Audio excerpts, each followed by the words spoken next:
Selamat datang di Pemerhatian Bitwise. Apa yang Anda lihat adalah lubang hitam dari jauh. Yakinlah bahwa kami berada di jarak selamat, itu memang menyedot semua yang ada di laluannya. Tetapi dalam penerokaan kami, tentu saja bukan Bitcoin. Itu semua berpunca dari kelalaian dan kecuaian manusia. Dalam episode ini, kami akan melihat kisah penghilangan Bitcoin. Sebelum kita mulai, berilah kami suka, berlangganan, komen, dan kongsi kepada mereka yang berminat dengan Bitcoin dan cryptocurrency karena kongsi ilmu itu mulia. Terima kasih. Mari kita mulai. Berapa banyak Bitcoin yang ada? Ya, kebanyakan dari kita tahu bahwa di masa depan, sekitar tahun 2140, hanya ada maksimal 21 juta Bitcoin, bukan 21,2, bukan 20.001, tetapi hanya 21 juta Bitcoin. Dianggarkan sekitar 20% dari semua Bitcoin telah hilang selamanya, tidak dapat dipulihkan atau dengan kata lain 4 juta Bitcoin telah hilang selama-lamanya. Banyak sebabnya ini terjadi karena orang sering terlupa kata laluan dan meninggal dunia. Orang-orang tidak mengerti Bitcoin pada waktu itu, atau mungkin mereka mengerti, tetapi mereka tidak tahu bahwa Bitcoin akan menjadi begitu berharga, dan kehilangannya selamanya. Ada beberapa ancaman terhadap aset apapun, baik itu emas, mata uang fiat, ataupun saham. Beberapa di antaranya nyata masalah dunia, seperti kehilangan, pencurian, atau perosakan bencana, dan Bitcoin tidak terpisahkan dari itu. Ada lebih dari cukup literatur tentang pencurian Bitcoin, terdedah diri mereka kepada penjenayah dunia maya, tetapi ada juga contoh di mana orang kehilangan koin mereka. Sama seperti emas yang tenggelam dengan kapal laut lanun atau uang kertas yang boleh terbakar, mata uang digital seperti Bitcoin juga boleh hilang dan tidak pernah ditemukan lagi di blockchain. Beberapa contoh, kami tidak akan sebut nama dan penilaian karena terus berubah sesuai pasaran. Seorang pelombong Inggris yang juga seorang jurutera TI secara tidak sengaja membuang hard drive yang memiliki 7.500 Bitcoin di dalamnya, mendesak pejabat kota setempat untuk membiarkan dia mencarinya di tempat pembuangan sampah. Namun, tidak ada kabar baik darinya selepas itu, jadi Anda tekalah hasil pencarian dan penyelamatan itu. Seorang lagi programmer Jerman, sedang berjuang keras untuk membuka kunci hard drive kecil, yang dikenal sebagai Iron Key, yang berisi kunci pribadi ke dompet digital yang menyimpan 7.002 Bitcoin. Dia memiliki 2 tekaan baki untuk jumpa kata laluan yang betul, kami mendoakan yang terbaik untuknya. Menurut The New York Times, Bitcoin bernilai puluhan jutaan telah terkunci selamanya oleh orang-orang yang lupa kunci laluan pribadi mereka. Bitcoin juga tidak terbiar dari jenayah dan kegiatan terlarang seperti aset mana-mana pun, tetapi fakta menunjukkan peratusan yang sangat kecil, menurut Chainalysis. Seorang pengedar dada Ireland menulis kunci pribadi ke dompet digital yang berisi 6.000 Bitcoin ke selembar kertas A4, yang dia sembunyikan di joran pancing pada awal 2017 dan secara tidak sengaja dihantar ke tempat pembuangan sampah. Bitcoin yang hilang nampaknya selalu menemukan jalan ke tempat pembuangan sampah, mungkin itu adalah tempat bersantai kegemaran. Hanya bergurau sahaja. Kami akan meninggalkan artikel-artikel berita yang terkaitan jika Anda tertarik untuk membaca lebih lanjut. Pengajian terbaru oleh Chainalysis, sebuah syarikat forensik digital yang meneliti Bitcoin blockchain, menunjukkan bahwa 3,79 juta Bitcoin sudah hilang. Ini adalah perkiraan tinggi dari temuan penelitian, dengan perkiraan rendah mereka masih mencapai 2,78 juta yang menakjubkan. Ini menggambarkan peratusan koin yang hilang berdasarkan apa yang telah ditambang hari ini berada di antara 17 hingga 23%. Menurut perincian yang disediakan oleh Chainalysis, penelitian mereka nampaknya cukup menyeluruh dan lebih dari sekadar spekulasi. Dalam pembahagian koin mereka yang telah hilang dengan cara yang berbeza, mereka telah bahagikan menjadi koin yang dilombong pada tahun 2017 yang mereka yakini masih utuh dan tersedia. Masuk akal bahwa akan ada lebih kehati-hati di tahun 2017 dengan nilai pecahan koin bernilai besar. Koin kepunyaan Satoshi, menariknya, dan dalam tuntutan besar oleh Chainalysis, mereka mempertimbangkan koin yang awalnya milik pencipta Bitcoin, Satoshi Nakamoto. Dia dianggarkan memiliki lebih dari 1 juta Bitcoin. Namun, Chainalysis telah memutuskan untuk mengklasifikasikan koleksi koin itu sebagai hilang selamanya. Ini adalah tuntutan yang menjadi dasar penelitian mereka karena koin Nakamoto hampir lebih setengah dari perkiraan dari koin yang hilang.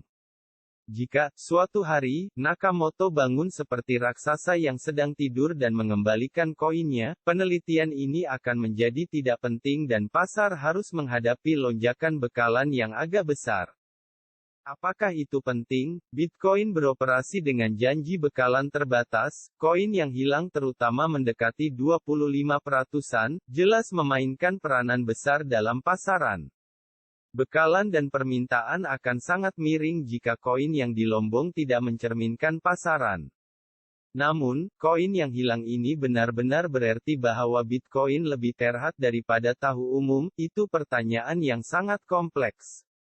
Di satu sisi, perhitungan langsung tentang kapitalisasi pasaran tidak mempertimbangkan koin yang hilang. Mempertimbangkan betapa spekulatifnya bidang ini, perhitungan kapitalisasi pasaran tersebut dapat menjadikannya model ekonomi pasaran yang memengaruhi penggunaan. Namun pasaran telah diterima pakai dengan permintaan dan bekalan yang tersedia, lihat saja kelakuan pertukaran. Selain itu, prosedur kebijaksanaan keuangan yang terkenal untuk menurunkan atau meningkatkan simpanan fiat untuk mempengaruhi nilai tukar. Jadi jawabannya adalah ya dan tidak. Misteri di balik pencipta Bitcoin dan lebih dari 1,1 juta Bitcoin mereka telah menarik perhatian umum sekali lagi, karena kes pengadilan di Florida berusaha untuk mengesahkan identiti pencipta, upaya yang tidak mungkin untuk mengungkap teka-teki yang telah berlanjut selama lebih dari 1 dekad. Desas-desus dan berita yang dituntut sendiri bersebaran di merata tempat, dari seorang orang tua Asia bernama Dorian hingga kontroversi crack right dari Australia. Konspirasi berlimpah juga ke David Kleiman yang meninggal pada tahun 2013, kabar angin dari penulis Bitcoin White Paper Nick Szabo yang sangat rahasia hingga teori sensasi CEO Tesla dan Bapak Doge Elon Musk. Satu hal yang pasti, siapapun Satoshi yang sebenarnya akan dapat dengan mudah membuktikan diri dengan hanya menghantar sejumlah kecil Bitcoin dari dompet Satoshi yang tiada sebarang transaksi sejak Bitcoin dimulai tetapi tiada yang dibuktikan sampai hari ini. Di antara penggemar dan pemaju utama Bitcoin yang paling awal adalah Hal Finney, pengembang game konsol dan anggota awal gerakan Cypherpunk, yang menemukan proposal Nakamoto untuk Bitcoin melalui email cryptocurrency. Dalam sebuah posting blog dari tahun 2013, Finney mengatakan dia terpesona oleh akal mata uang online yang terdesentralisasi. Ketika Nakamoto mengumumkan lepasan perisian, Finney ditawarkan untuk melombong koin pertama, 10 Bitcoin asli dari blok 70, yang dikirim Satoshi sebagai ujian. Finney dengan tegas membantah tuntutan bahwa dia adalah penemu Bitcoin dan selalu mempertahankan keterlibatannya dalam mata uang hanya sekunder. Pada tahun 2014, Finney meninggal karena penyakit neurodegeneratif ALS. Dalam salah satu posting terakhirnya di forum Bitcoin, dia mengatakan identiti asli Satoshi Nakamoto tetap menjadi misteri. Finney mengatakan dia bangga dengan warisannya penglibatan dalam Bitcoin dan dia punya Bitcoin disimpan di dompet offline. Bitcoin telah menjadi aset yang sangat kekurangan dan sangat terkurang sejak awal, tetapi menjadi lebih kurang setelah kehilangan 20%.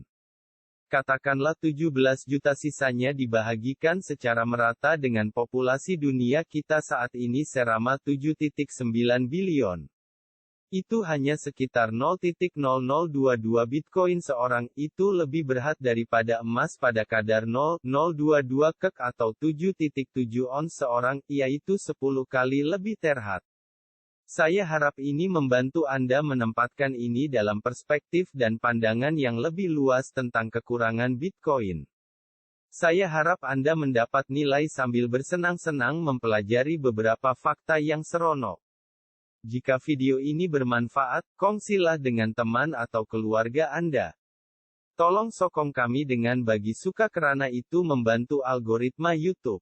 Terima kasih and sila melanggai saluran kami dan sampai jumpa lagi di waktu lain. Jika Anda juga tertarik untuk berlabur dalam cryptocurrency dan memiliki sebahagian dari uang masa depan, saya punya kabar baik untuk Anda.